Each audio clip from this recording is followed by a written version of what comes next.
जी शिवाय नमस्तुभ्यं भक्तो हर हर महादेव। जैसे कि हम सभी लोगों को पता है कि 10 मई के दिन है अक्षय तृतीया और इस दिन आप सभी को एक उपाय करना है, सत्तू वाला उपाय करना है। अगर आप इस उपाय को कर लोगे तो आपकी फैमिली में हमेशा हमेशा के लिए खुशियां रहेंगी। साथ ही साथ महादेव जी आपकी सारी मनोकामना पूर्ण कर देंगे इस उपाय से। केवल सत्तू वाला उपाय आप सभी को कर लेना है, जो भी मनोकामना होगी महादेव जी पूर्ण करेंगे। तो आइए हम सभी लोग इस उपाय को जानते हैं। ये उपाय मैं आपको पूज्य पंडित प्रदीप जी मिश्रा जी की शिमापुराण कथा से ही बताऊंगा। आइए हम सभी लोग इस उपाय को जानते हैं। इस वीडियो में मैं आपको टोटल 3 उपाय बताऊंगा। तीनों उपाय में से कोई भी एक उपाय आप लोग कर सकते हो। तीनों उपायों में से जो पहला उपाय है वो सत्तू वाला उपाय है ना। अगर आपको घर पर सत्तू बनाना आता हो तो वो बना सकते हो, वरना आप मार्केट से सत्तू ला सकते हो, है ना। इस उपाय के लिए आपको सत्तू की ही ज़रूरत पड़ेगी। सत्तू अगर आपको घर में बनाना आता हो तो बहुत ही अच्छी बात है, बना लीजिए। अगर नहीं आता हो तो फिर आप मार्केट से जाकर ला सकते हो सत्तू को,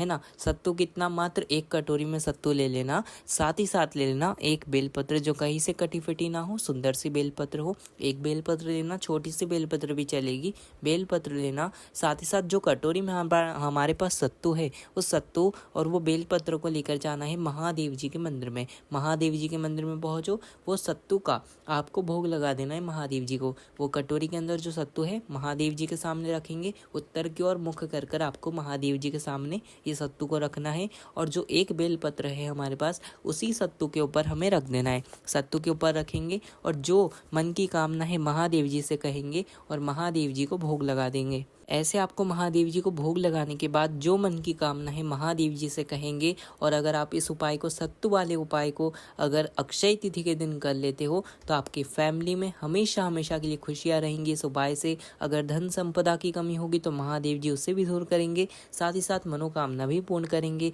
कोई काम अटक रहा होगा तो उसे भी पूर्ण करेंगे। तो सत्तू वाले उपाय को आप लोग कर सकते हो। आप मंदिर में सत्तू का दान नहीं कर सकते, यानी कि सत्तू का भोग नहीं लगा सकते, तो आपको क्या करना है, फिर आपके पास सत्तू है ना, उस सत्तू का आपको किसी व्यक्ति को भी दान कर देना है। किसी, कोई भी व्यक्ति हो, कोई गरीब व्यक्ति हो तो उसे भी आप सत्तू को दान कर सकते हो, है ना। सत्तू को दान करना है यानी कि उसे खिलाना है ना। जो व्यक्ति सत्तू का दान करता है या खुद खाता है या दूसरों को सत्तू खिलाता है तो वो गंभीर बीमारियों से दूर रहता है, कोई भी बीमारी तकलीफ से दूर रहता है। साथ ही साथ उसकी मनोकामना शीघ्र पूर्ण हो जाती है। तो महादेव जी को आप सत्तू का भोग लगाइए या किसी को भी खिलाइए या किसी गरीब को भी आप सत्तू का दान कर दो, तो महादेव जी आपकी सारी मनोकामना को पूर्ण कर देंगे। तो ये था गुरु जी का सत्तू का पहला उपाय, जो कि आज की इस वीडियो में हम सभी लोगों ने जाना। अब जानेंगे हम सभी लोग गुरु जी का दूसरा उपाय। इसे केवल माताएं बहनें कर सकती है। अगर माताएं बहनों के जीवन में ऐसा लगता है कि बहुत कष्ट की जिंदगी निकल रही है, हर बात के लिए आपको किसी से कहना पड़ता है, हर बात के लिए आपको रोना पड़ता है कि जीवन में सुख नहीं मिल रहा है, जीवन में आपको आनंद की अनुभूति नहीं हो रही, यानी कि मनोकामना महादेव जी पूर्ण नहीं कर रहे, तो इस उपाय को आपको करना चाहिए। केवल इस उपाय को कर लोगे तो सारे के सारे दुख तकलीफ कष्ट महादेव जी इस उपाय से हर लेंगे। केवल माताएं बहनें इस उपाय को करें। क्या करना है, केवल 1 चावल का दाना आपको लेना है। कितना दाना, केवल 1 चावल का दाना, जो कहीं से भी टूटा हुआ ना हो, खंडित चावल ना हो। अक्षय तिथिया है, अक्षय तिथि के दिन हमें महादेव जी को पूरा दाना समर्पित करना चाहिए, है ना। तो 1 चावल का दाना लेना, बस 1 चावल का दाना ही लेना है और कुछ भी आपको नहीं लेना है। केवल 1 चावल के दाने को हमें लेकर जाना है अक्षय तिथि के दिन महादेव जी के मंदिर में। महादेव जी के मंदिर में पहुंचो, अपना जो फेस है वो उत्तर दिशा यानी कि नॉर्थ डायरेक्शन में रखेंगे। महादेव जी के सामने जाकर बैठ जाएंगे। जो घर से 1 चावल का दाना लेकर आए हैं, उस 1 चावल के दाने को जो माता अशोक सुंदरी जी का स्थान है वहाँ पर केवल आपको टच कराना है, यानी कि स्पर्श कराना है। स्पर्श करा लो, जो मन की कामना है महादेव जी माता अशोक सुंदरी जी से कहेंगे। चावल का दाना स्पर्श कराकर वही चावल के दाने को महादेव जी के शिवलिंग पर जो दुख है, जो तकलीफ है, जो मन की कामना है, वो सब कहते हुए महादेव जी के शिवलिंग पर वही चावल के दाने को उठाकर शिव जी के शिवलिंग पर अपनी कामना कहते हुए समर्पित कर देंगे। और समर्पित करने के बाद बस महादेव जी से यही प्रार्थना करेंगे। और रोज आप अगर इस उपाय को करना प्रारंभ कर दोगे तो मात्र 7 दिन के अंदर ही महादेव जी आपकी मनोकामना को पूर्ण कर देंगे। तो ये था गुरु जी का मनोकामना पूर्ति सबसे अच्छा उपाय। तो बस ये था गुरु जी का दूसरा उपाय जो कि आज की इस वीडियो में हम सभी लोगों ने जाना। अब जानेंगे हम सभी लोग गुरु जी का तीसरा उपाय जो कि होने वाला है आपकी मनोकामना के लिए, आपकी फैमिली के लिए। आप चाहते हो कि हमारी फैमिली में हमेशा खुशियाँ बनी रहे, कहीं हमारे जीवन में कोई दुख ना आए, कोई तकलीफ ना आए, तो इस उपाय को आपको करना चाहिए। कोई बीमारी ना घेरे तो भी आप इस उपाय को कर सकते हो। आपको क्या करना होगा इस उपाय के लिए, आपको ज़रूरत पड़ेगी एक मिट्टी के कलश की। एक मिट्टी का कलश लेना, उसके अंदर जल भर लेना अपने घर से, है ना, अपने घर से उसके अंदर जल भर लो। मिट्टी का कलश हो तो वो ले लो, कोई मटका हो तो वो ले लो, या मटका मिट्टी का कलश ये सब नहीं हो तो आप मिट्टी का दिया भी ले सकते हो, है ना, वो भी ले लो। उसके अंदर क्या भरोगे आप, जल भर लोगे। कुछ भी ले रहे हो, दिया ले रहे हो, मटका ले रहे हो, मटकी ले रहे हो, कुछ भी ले रहे हो, उसके अंदर आप जल भर दोगे। रात्रि भर यानी कि अक्षय तिथि के पहले जो रात्रि है उस रात्रि पर आपको उस कलश के अंदर आपको जल भर कर रख देना है। उस कलश के अंदर जल भर कर रख दो रात्रि भर उस कलश का जल आपको रखे रहने देना है। कहाँ पर रखोगे, अपना जहाँ किचन है, जहाँ आपका आरओ लगा है, जहाँ आपका मटका रखते हो आप, जहाँ आपका पानी पीने का स्थान है, भले वो फ्रिज हो, मटका हो, कोई हंडा भरते हो वो हो, तो वहाँ पर उस कलश को रात्रि भर आपको भर कर रख देना है ना। रात्रि भर उस कलश को भर कर रख दीजिए। साथ ही साथ आप ले लोगे एक चावल का दाना